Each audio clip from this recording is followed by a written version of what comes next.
Hi, welcome to my channel.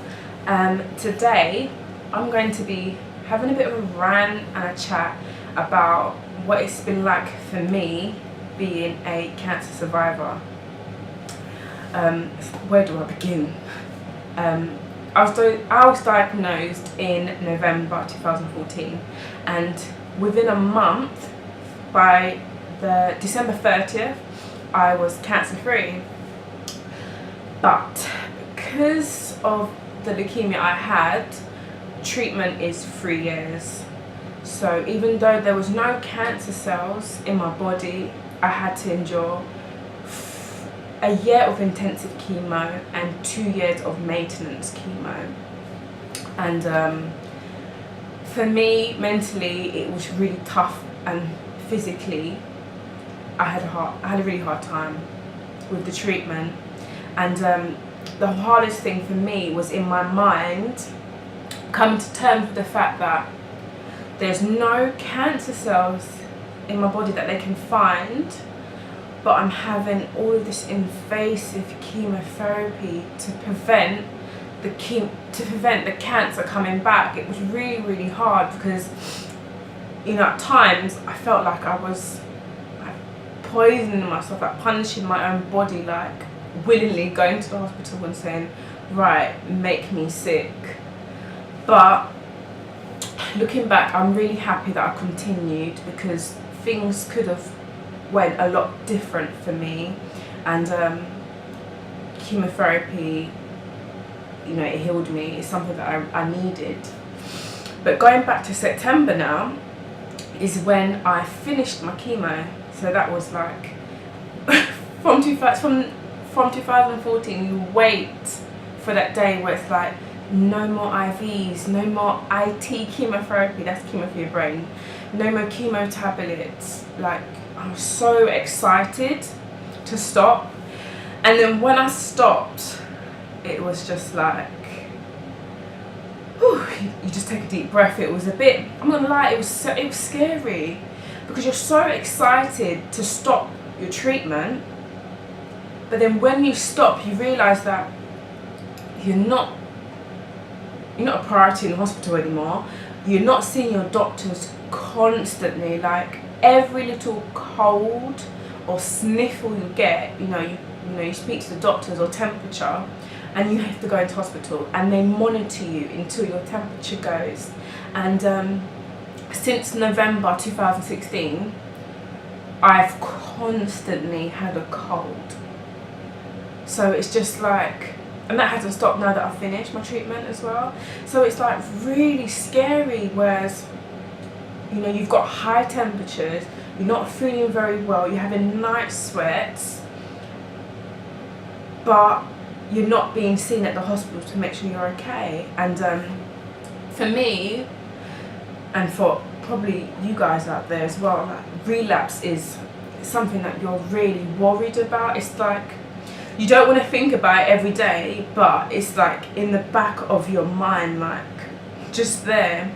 So I spoke to my nurse, who I can call, and it's like, how do I know when I should worry? Like, how do I know if I'm getting ill again, if I'm always not feeling quite right? And luckily, she's quite supportive. I can call her whenever and just discuss the symptoms, because unfortunately my GPs have been pretty pointless with me. So yeah, I'm lucky I can give her a call. But literally a couple weeks after I stopped taking my tablets, maybe about 2 weeks, my skin literally came up in, like, all over my forehead, all of these bumps, and I was just like scratching, like literally, like, like if a crack addict or a drug addict was to have withdrawals, and you're just scratching and scratching and scratching and scratching, and it was all over my forehead. I might try and put a picture in to show you guys, but it was mad. So that was really frightening. And I went to my GP, and she basically said it's just all of the toxins, the chemo, coming out of my body. And it's kind of just, you know, I said about a drug addict having withdrawals. It's kind of the same thing. It's like all of these poisons that we were taking to get rid of any, basically destroy our cells, it's like coming out of your pores and it comes out of your skin. And so I had so much bumps, and it was just, oh my God, it was just hard. It wasn't an easy month. I thought, right, I finished my chemo, I'm going to go back to the normal DENESHA, go to the gym, and those toxins in my body was like, no, you need to calm down. Like, it's going to take a while for us to come out of your system. So it was a little bit, it was like an anticlimax. And even like I'm making this video and it's like a bit of a moan, I'm really, really, really, really grateful for the position I'm in, because there are people at the hospital or that are wishing to be in the situation I am in, and I'm really not. I'm really grateful, but on that same time it's really hard, like transitioning from being a cancer patient for 3 years and your life being turned completely upside down, and literally the NHS kind of, they baby you, that when you're taking those strong medications, the slightest thing, they are making sure that it doesn't turn to anything serious. So like when you're ill, and for me, from the IT chemo, which is basically, I was having chemo for my brain, so they would put the chemo in through my back here, and then they would put the methotrexate in my brain, and they would take fluid out. From the first one I ever had, I've been having mad pains in my head, feeling really dizzy or like disorientated, and like I get really like tense. It's really crazy. But like from I've had those treatments throughout, I've just had problems, and now I've stopped my chemo and I've stopped the IT, I'm still having the problems. So it's like, being a survivor, I think you need to have lots and lots and lots and lots of patience, because you're not going to be 100% back to normal. You know, it's only been like, what, 4 months or so since I finished my treatment. Like, I have to be patient, and I have to be a little bit more kind with myself and allow my body to heal. And like, I'm telling you guys this, like, you know, this is what I need to do, and you guys need to do it as well if you're going through it. But it is hard. It literally is a full-time job, being patient and having gratitude and being grateful, because sometimes I feel like I'm mourning the old me. And it's so weird I say that, because if I'm completely honest, like, obviously cancer is really, really horrible, but I think it's made me a better person.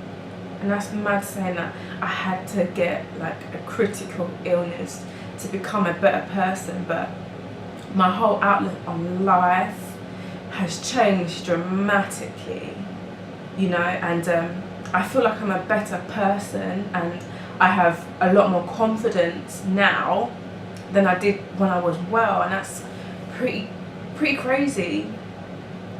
That, you know, losing my hair, or the changes that my body made throughout this treatment, forced me to love and accept myself. And I've kind of like realised that I'm more than my face or my hair, or, you know, how I look. You know, it goes a lot more deeper than that, like who you are as a person. Like, how can I inspire people? How can I help people? I mean, 3 years ago, there's no way I'll be on the camera talking to you guys, because I was constantly thinking, oh my God, what are people going to think, or who's going to watch? And even if one person watched this video, it could help somebody.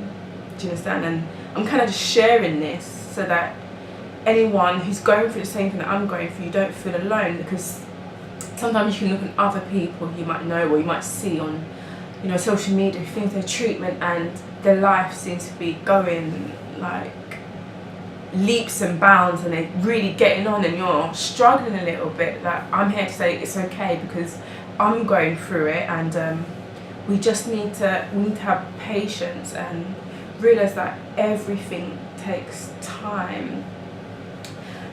One good thing I think that came out of me finishing my treatment, it's so weird that I kind of changed my diet a lot. Like, I started eating more greens and I became pescatarian.